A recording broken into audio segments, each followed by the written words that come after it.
Christmas month na po mga kapuso, kaya lalong naghahabol ang mga namimili ng mga panregalo para sa palapit na Pasko. Kabilang sa dinarayo ng mga suki ang Divisoria. At kamustay na natin ang pamorningang bentahan doon sa live na pagtutok ni Rafi Tima. Rafi!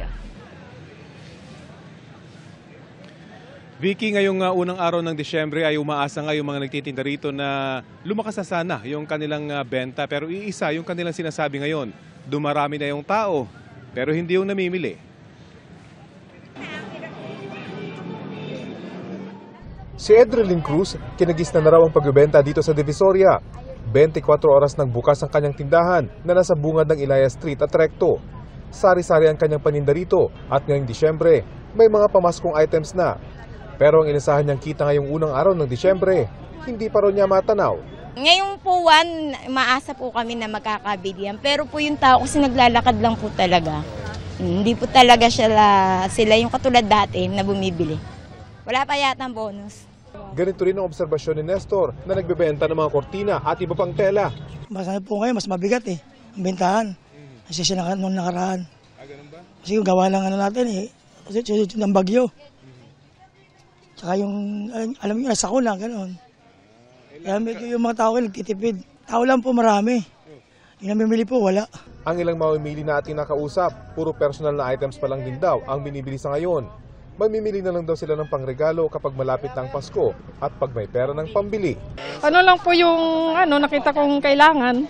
So hindi pa po ito yung mga pamasko? Hindi pa. Kailan mo kayo bibili nun?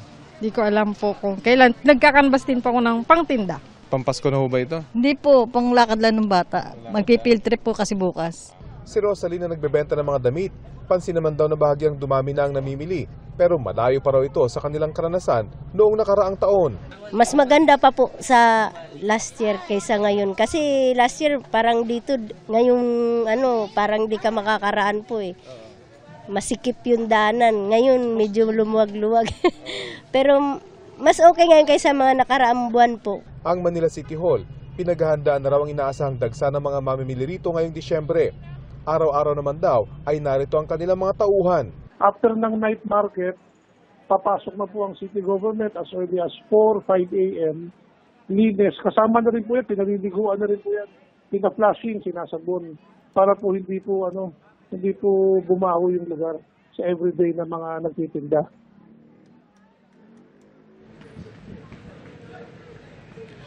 Umaasa pa rin naman, Vicky, yung mga nagtitinda rito na sa mga susunod na araw at mga linggo ay lumakas na yung kanilang benta.